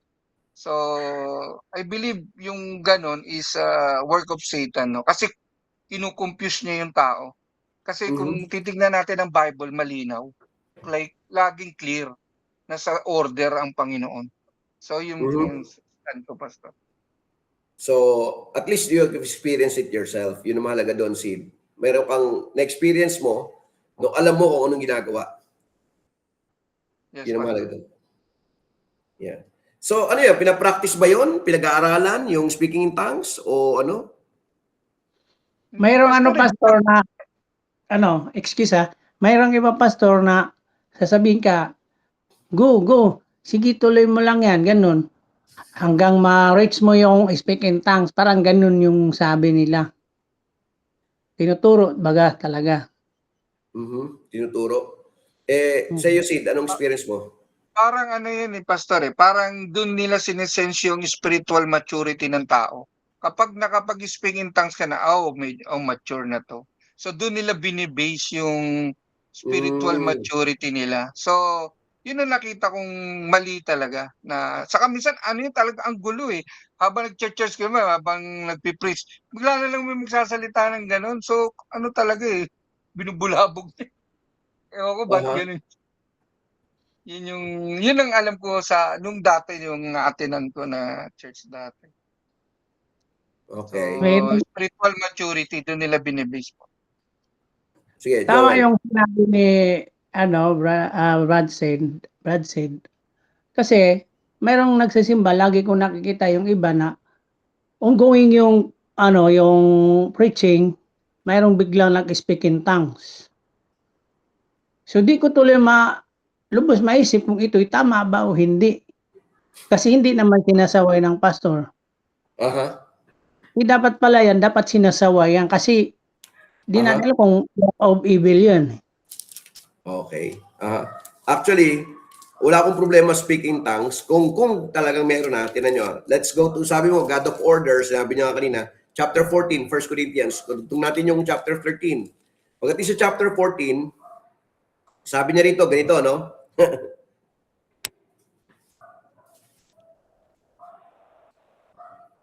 Chapter 14, starting from verse 1, actually mahaba to, pero tinatin na, sabi rito ni Apostle Paul sa verse 1, chapter 14, 1 Corinthians, pursue love and desire spiritual gifts, but especially that you may prophesy. For he who speaks in tongue does not speak to men but to God. Ito yung kanilang ginagamit, no? They do not speak to men but to God. For no one understands him, however, tinan nyo, sabi ni Apostle Paul, however, in the Spirit, he speaks mysteries. But he who prophesies speaks edification and exhortation and comfort to men. He who speaks in a tongue edifies himself. But he who prophesies edifies the church. I wish you all spoke with tongues. Oh, ganda. Ito yung kanilang contention, no? Ito yung contention ng mga speaking tongues. But even more that you prophesied, for he who prophesies is greater than he who speaks with tongues. Unless indeed he interprets that the church may receive edification. O, tingnan nyo. Ito na ngayon ang policy ni Apostle Paul. If ever may speaking in tongues, sabi niya rito, but now, brethren, if I come to you speaking with tongues, what shall I profit you unless I speak to you either by revelation, by knowledge, by prophesying, or by teaching?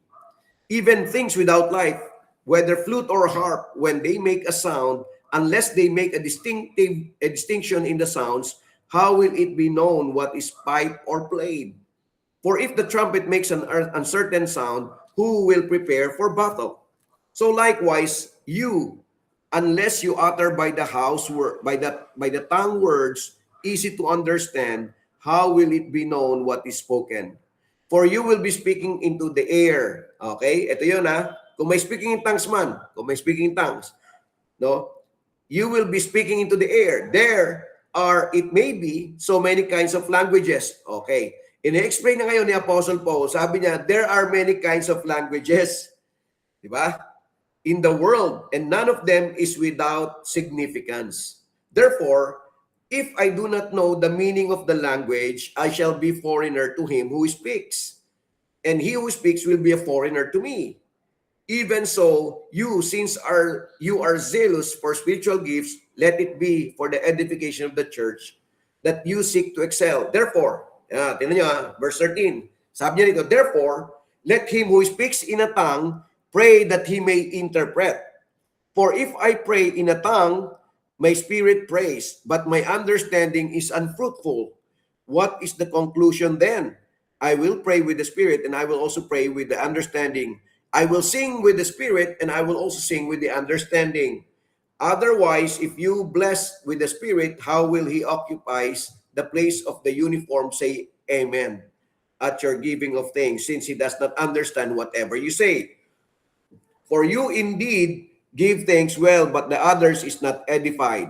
So I thank my God, I speak with tongues more than you all, yet in the church I would rather speak 5 words with my understanding, that I may teach others also, than 10,000 words in a tongue.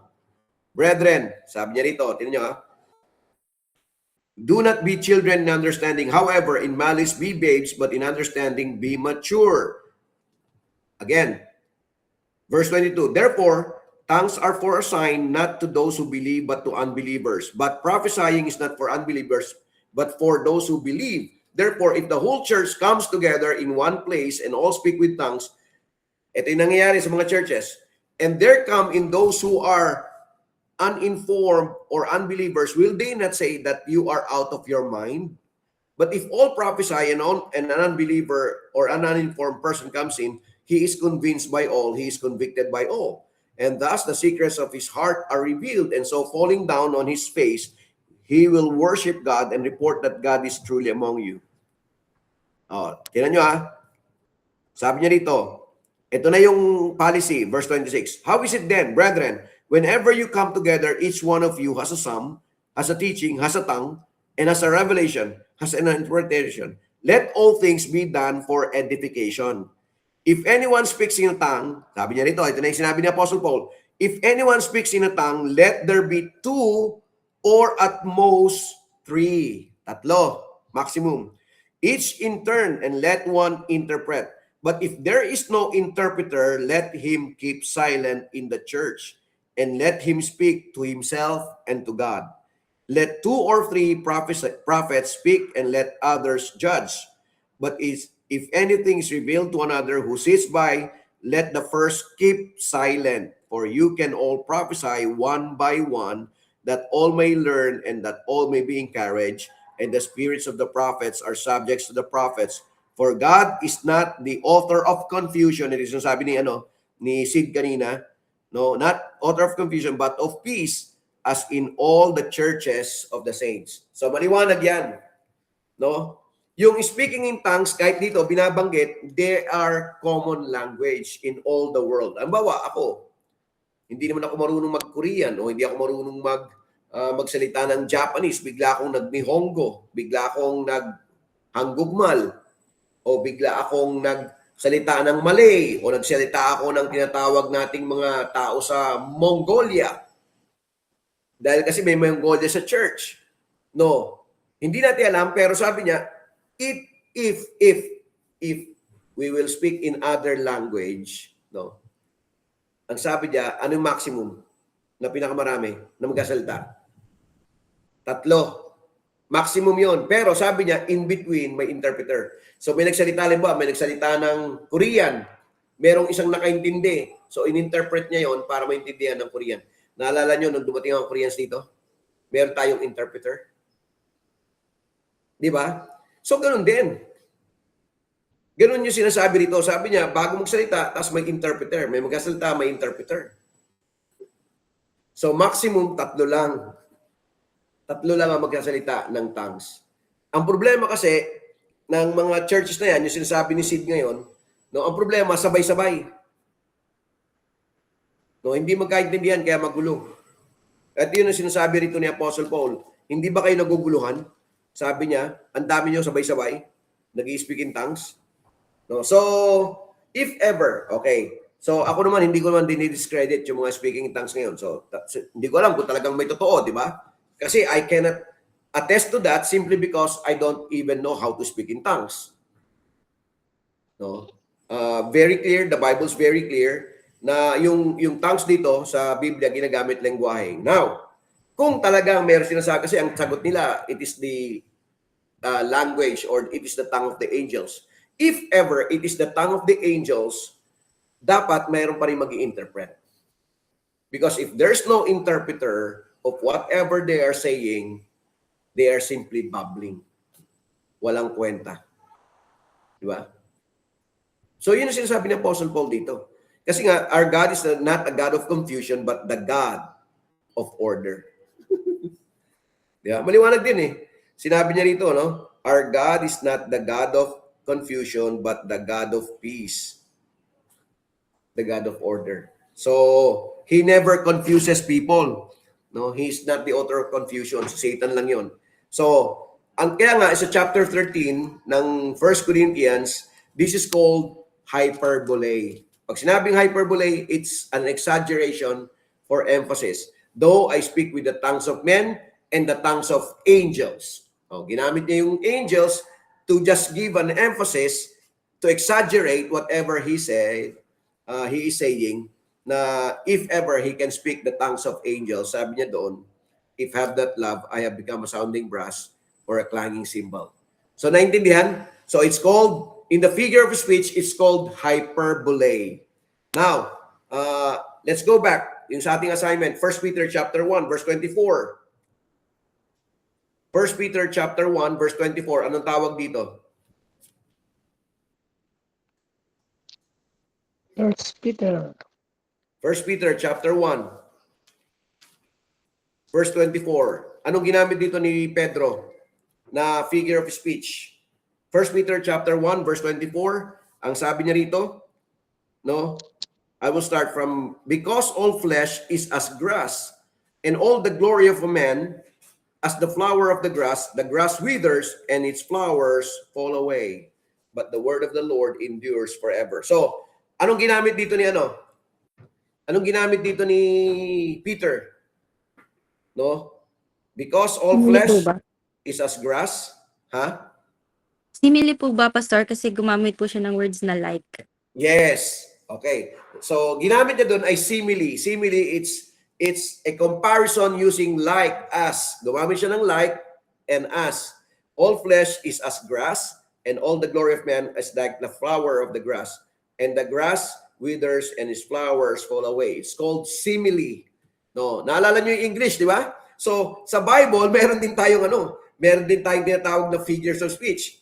No, kanina ginamit ko hyperbole. Ito ay simile. No, it is simile because we can see that Apostle Paul uses the figure of speech like using like the word like or as. Kasi parang kino-compare, may comparison. So, simile ang tawag dyan. Let's go back again to our assignment. Matthew 5:13. Matthew 5:13. Ano yan? Anong klaseng figure of speech? Matthew 5:13.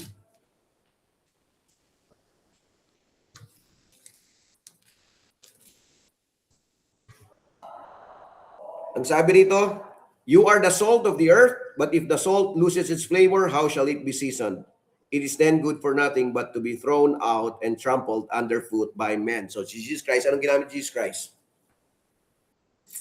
Metaphor po. It's a metaphor. Bakit? Metaphor. Yep. Tama. Metaphor. Bakit metaphor? Directly po sinabi niya, you are the salt of the earth. It's actually comparison. No, he's comparing us to the salt. Sabi niya rito, diba? You are the salt of the earth, But if the salt loses its flavor, how shall it be seasoned? So when we talk about the metaphor, it's a comparison between two things or two persons that represents another. Kaya nga ginamit niya, you are the salt of the earth, but if the salt loses flavor, how shall it be seasoned? It is then good for nothing but to be thrown out, trampled underfoot by men. So, tayo ay kinumpare sa salt. Actually, sa verse 14, sabi niya pa rin, you are the light of the world. A city that is set on a hill cannot be hidden. Di ba? So, ang Kristiyano daw, no? Actually, hindi naman Kristiyano yung mga kausap ni Jesus Christ dito, no? But his disciples, his followers, and they were trying, he was trying to tell them, using metaphor, trying to tell them, you are like the salt. You are like the light of this ungodly and sinful world. So again, let's go to James chapter 3, verse 6. So ano pa to? So James chapter 3, verse 6. No, marami pang iba-ibang may maraming iba-ibang figures of speech, pero we will just be learning few for now. No, you can learn that in the near future, no. Kasi ako natuto lang din ako sa sa pag-aaral ko sarili. So okay. So James chapter 3 verse 6, anong dito? And the tongue is a fire. Okay, maganda to, no? And the tongue is a fire, a world of iniquity. The tongue is so set among our members that it defiles the whole body and sets on fire the course of the nature, and it's set on fire by hell. Okay. So, ano to? Anong klaseng figure of speech? So we have now we discussed hyperbole earlier. Okay, we have the parables, we have the simile and metaphor. What is this again? In James chapter 3 verse 6. Sabi niya, ang tongue daw ay katulad ng apoy. Tama ba? Ano pala? The tongue is a fire. Oh. Ano yan? What do you think? What kind of figure of speech this?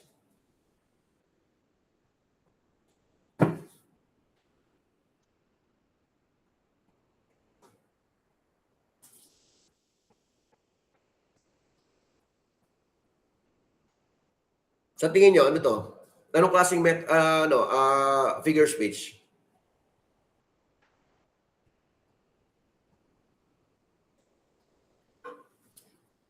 Sabi niya rito, di ba?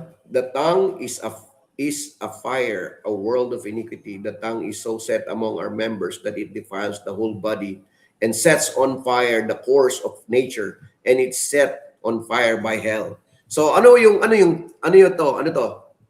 Anong klaseng figure of Symbolic. speech? Ha? Di ba symbolic language? Di ko alam. Symbolic? Okay. Hindi. Pero if you will try to look at it, kapares lang siya nung Matthew 5. No, it's also metaphor. Bakit? No, symbolical, of course, okay. Metaphor, bakit? Kino-compare niya yung tongue sa apoy. Di ba? Kino-compare niya tayo sa salt. Kino-compare niya tayo sa light. No, as is. Sabi niya dito, pero yung tongue din, it's also a metaphor. No, bakit metaphor? Kasi nga kino-compare niya yung tongue doon sa fire. No? Bakit niya kinumpare? Sa tingin niyo, bakit niya kinumpare yung tongue sa fire? Sabi niya rito, every kind of beast is tamed. Di ba? For every kind of beast and bird and reptile and creature of the sea is tamed and has been tamed by mankind. But no man can tame the tongue. It is an unruly evil, full of deadly poison. With it we bless our God and Father, and with it we curse men who have been made in the similitude of God. So, metaphor kasi kinumpare niya rin Kinumpare niya, so yun yung mga figure of speech, no. Kinumpare ni James yung ating mga dila sa apoy, no. Hindi daw matame. Hopefully as we grow more in our faith, as we grow old in our faith in the Lord, our tongues will be tamed. Pero yun nga ang problema, no? Sa totoo lang, bakit may mga nag-aaway-away, syempre, kung minsan masasakit yung muna sasabi, di ba? Hindi, kung minsan lalo pag galit, hindi mo control yung ating salita, So, untamable, sabi dito ni James, yung mga bibig daw natin, yung ating pananalita, yung ating dila, no? Hindi makontrol. Kasi kapag ano, talagang nilalabas lahat yung mga masamang no? Sabi niya, ito raw ginagamit natin para magpuri sa Panginoon, pero at the same time, we are using also our tongue to curse people. So these are part of our what we call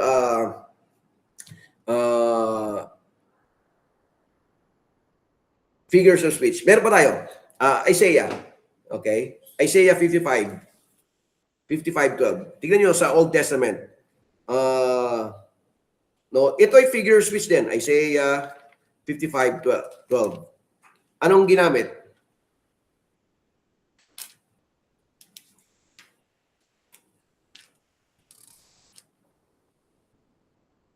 Sabi niya, for you shall go out with joy. You shall go out with joy and be led out with peace. The mountains and the hills shall break forth into singing before you. And all the trees of the field shall clap their hands. Kanta to, di ba? And all the trees will clap their hands. All the trees of the fields will clap their hands. So, sa tingin nyo, anong klaseng ano to? For you shall go out with joy. Personification po. Ha? Personification. Yep. Tama, no? Personification, it's giving human characteristics to objects, ideas, or animals. So, no. So, part ng, kaya nga sabi ko sa inyo, ang Biblia, pag nag-aaral tayo sa hermeneutical principle, no? Sa hermeneutics, no, dapat natin maintindihan ito lagi. When we talk about the interpretation of the scripture, we must interpret the scripture according to how it is written. Kaya ang ganda ng Bible, kompleto. May prose, may poetry, may narrative, no, may parables, may figures of speech. No, hindi pwede sabihin na hindi kompleto ang Bible, complete eh.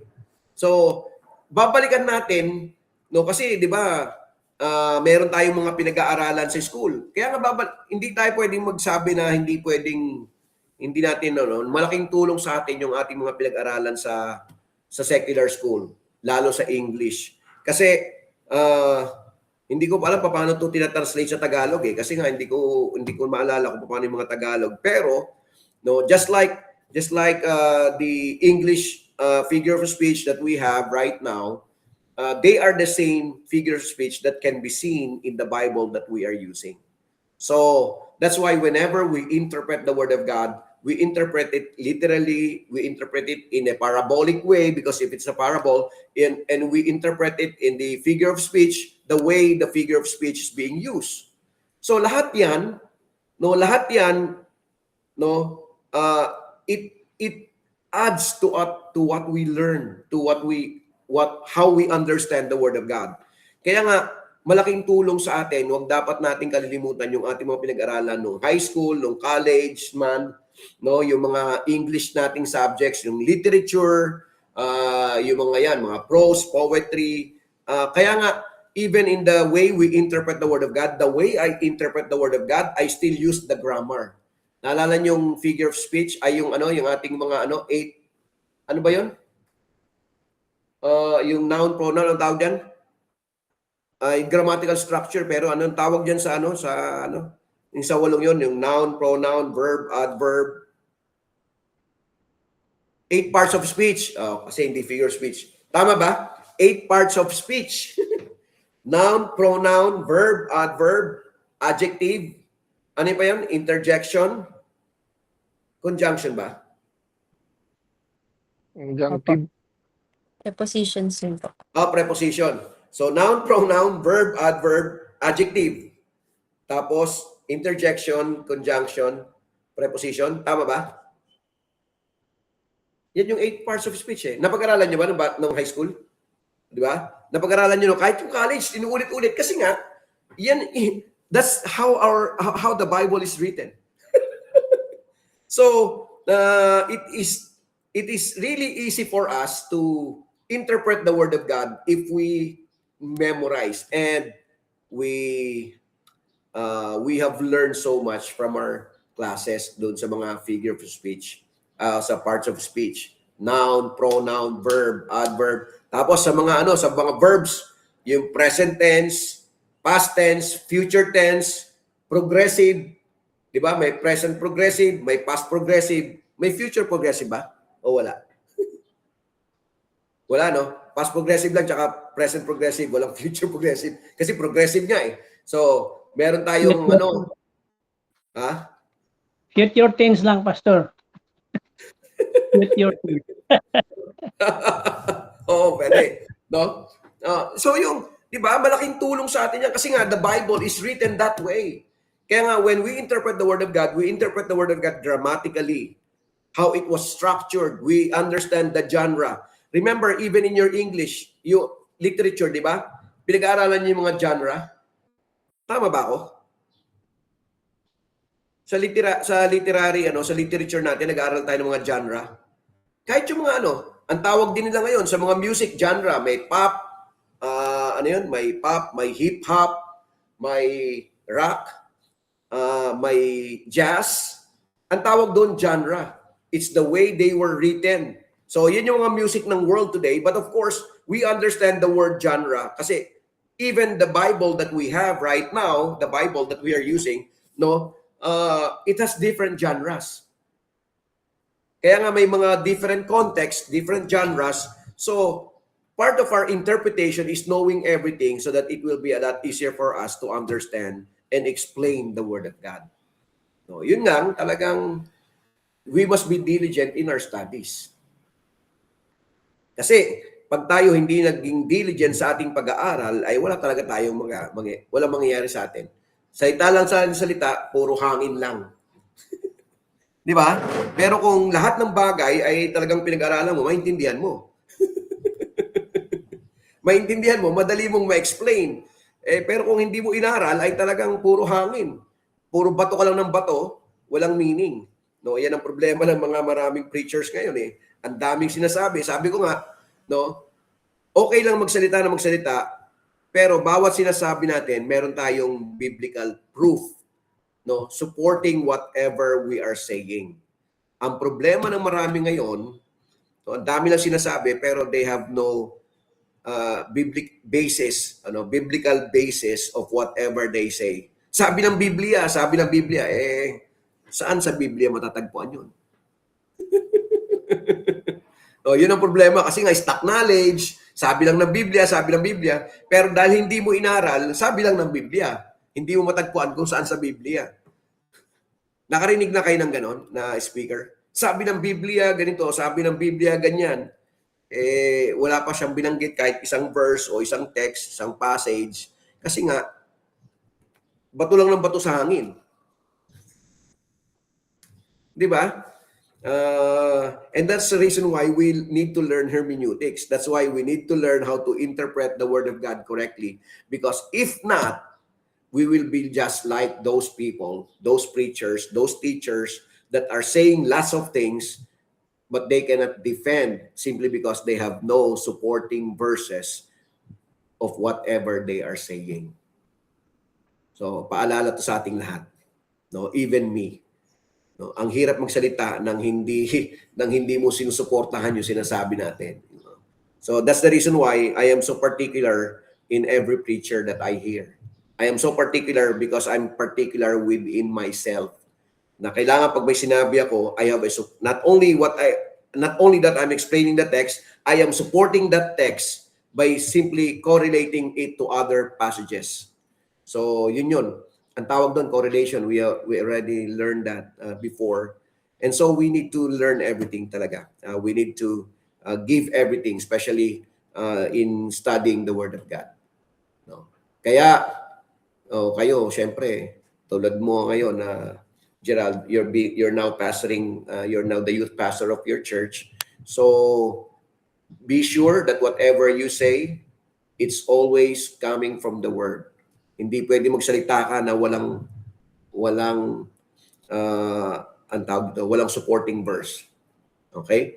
And also Sid have been teaching which is good, remember this also, you've been teaching, you have your own group, so whenever you say something, it is always backed up by verses. No, you have supporting verses to tell to exaggerate your point. Ganun lang naman yun eh. No, to collaborate with your point. Sige. Amen, Pastor.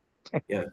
So si Joel ganun din. Joel, alam ko in your church sa Las Piñas you're being given time also, no, to explain something, no, like yung binibigyan. So whenever you whenever you say something, see to it that you are also doing it by simply explaining the passage, the text that you're trying to tell. Ganun din si Eileen na natuturo. Yep. And also Hannah. So lahat tayo, this is our obligation. This is our, no. At gayon din si Jovinil. Jovinil, I hope na nagtuturo ka na ng Bible study ngayon kasi sabi ni Pastor, binigyan kayo ng di ba? May assignment kayo mag-Bible study. Nagba-Bible study ba, Jovinil? Sa bahay? Okay. So, kamusta naman ang Bible study sa bahay, Jovinil? Okay? So, lahat tayo, di ba? Lahat tayo may obligasyon. Ako, ang obligasyon ko mag-aral para maituro sa inyo. At the same time, kayo rin nag-aaral para maituro kayo sa mga kapwa. Si Hannah, mostly mga young people din yung sinuturuan ni Hannah dito sa Parañaque. No? Every Sunday after worship, ganun din si Ai. No? Yung kabuuan naman. So, let's continue to study God's word. Be diligent to study God's word so that whatever we say, it's always back up, being everything that is being said, it's all coming from the word of God. We're just simply explaining the word of God. Ganun lang naman kadali. Explain, no, read the passage, explain the passage, that's it. That's so simple. No, hindi na tayo pwedeng maraming pampalamuti. No, marami pa sinasabi pero wala sa Bible. Doon ako naiinis eh. No, yung mga nagsasalita, ang daming sinasabi, sabi ko, teka, wala pa ako naririnig na passage. Ang dami na sinasabi. Ayaw ko kay Joel kung may narinig na siyang ganyan, pero no, ang daming sinabi, walang passage. No? Mahirap yon kaya ano. Yung isang pastor, yung ang invite ng yung invite ba sa anniversary sa Las Piñas. Oh, ganun ba? Wala akong na-take talaga. Wala akong na-take na may mga passage na tumatama sa akin eh. Pero ang dami na sinabi sa oras. More on self. Kaya nga, mali yun. So, no yun sa preaching. No yun sa teaching. No. Ang dami natin sinabi, walang binanggit na verse kahit isa. So, that's wrong. Actually, that's wrong. Okay? So, may tanong ba? Na siguro naman naintindihan. We will continue. We will continue next week. Thursday and Friday, and hopefully we will finish by Friday, and then we will go to homiletics. No, ang homiletics ay structure na, gagawa na tayo. So alam na natin yung hermeneutics, alam na natin yung methods and principles ng methods and principles of doing Bible study. So now we will go to homiletics. When we talk about homiletics, is now doing the structure, doing the outline for everything that itong gagawin natin ito, mangyayari ito, pwede niya ituro. Kasi magagawa na tayong outline. So, it will help each and every one of us. So, pag ito yung outline, ito yung sinabi, ito yung analysis, ito lahat. Okay? So, hopefully, we'll be able to finish everything before March para be prepared kasi this Saturday, kaya nga wala tayong klase ng Saturday next week. Kasi nga, I will be attending the Southern Baptist Association. Kasi nga, doon tayo nating Bible School ng ating School of Ministry, Southern Baptist School of Theology. So we will have our meeting for the graduation this coming March. So I will be joining them and hopefully we will know the date of our graduation. Kaya kailangan habulin natin yung klase natin para sa graduation. No? I don't want to fail. Gusto ko lahat mag-graduate para masaya. Everyone will have their certificate. Basic Bible course. No? Actually, hindi naman basic itong ating pinag-aaralan. It's more on advanced. Okay? So, and next time for pag move on, we will be dealing with other subjects na ituturo din sa atin. And hopefully, other teachers will be able to help us also. No? I will ask other teachers to help us, lalo yung halimbawa, may Old Testament survey, New Testament survey, Old Testament history, New Testament history, or whatever subjects. No, but I will be teaching also book studies. Kasi papasok na tayo sa Bachelors of Theology. No, after this, we will go to now bachelor's level. And so talagang rigid na to. Book by book study. No, may Old Testament, may New Testament, so everything. No. Kaya nga, be prepared kasi we are moving on with our School of Ministry. May tanong? Pastor, may tanong lang ako. Madadaanan Sige. ba natin yung dispensational saka covenantal? Mhm. Madadaanan, di ba? Madadaanan natin yan pag pinag-aralan na natin yung systematic theology sa Doctrine of Okay. Lastings, Systematic 4. Yeah. Actually, sa Daniel and Revelation pa lang, madadaanan natin yan, Pahapyaw. Pahapyaw yan, Daniel and Revelation, subject yan. And also, we'll be dealing with dispensation and kaya nga kagabi, dinidiscuss ko yun medyo diniscuss ko yung kagabi. Yung wala ka kasi, si Christian kasi nandito. So, maganda yung discussion tungkol sa dispensation at saka yung covenant theology pagdating sa last things. Yung reform kasi covenant yun. So they believe on amillennialism and of course for me, ito yung stand ko I believe on premillennial. So I believe on not on amillennialism but premillennialism. I believe on the rapture of the church before the great tribulation. Kasi nga I believe on the literal interpretation of the text. So, didiscuss natin yung lahat yan. But of course, I will present everything. Every doctrine, every teaching, I will present. But of course, I will give my own stand, my own belief. Okay? So, dadating tayo dyan, Sid. Lahat yan pag-aaralan natin. Okay? Medyo mas malalim na yan. Doctrinal. May tanong? Wala. Okay. So, dito sa atin, sa online, wala. Let's close in prayer. Ano Joel? Wala na, Pastor. Wala. Okay, na. sige. Let's pray. Our gracious God and Heavenly Father, once again, we would like to thank you for your word. Thank you for the things that we are learning. Thank you, dear Father, for being so faithful into each one's lives. Thank you for looking at whatever we are learning from your words. Thank you, dear God, because indeed, we know that sometimes it is hard for us to bear, but we are so grateful because we know that the things that we have learned from the school, from our secular classes, now that we are learning them also in our Bible, in our class, in the School of Ministry. We pray, Lord, that we will be able to really interpret your word correctly. And we pray, dear Father, that we will be good servants of yours.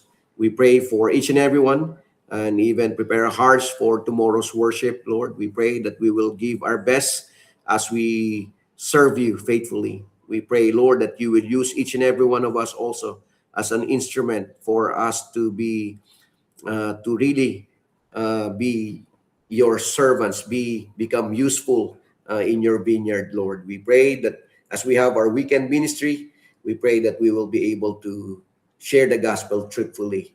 And so we pray, dear God, that you help each and every one of us all throughout the week. In Jesus' name we pray. Amen. Amen. Thank you, Amen. Pastor. Thank you. Salamat po, Thank you. Pastor. Salamat po. Oy, Everyone. salamat sa Yeah. God bless.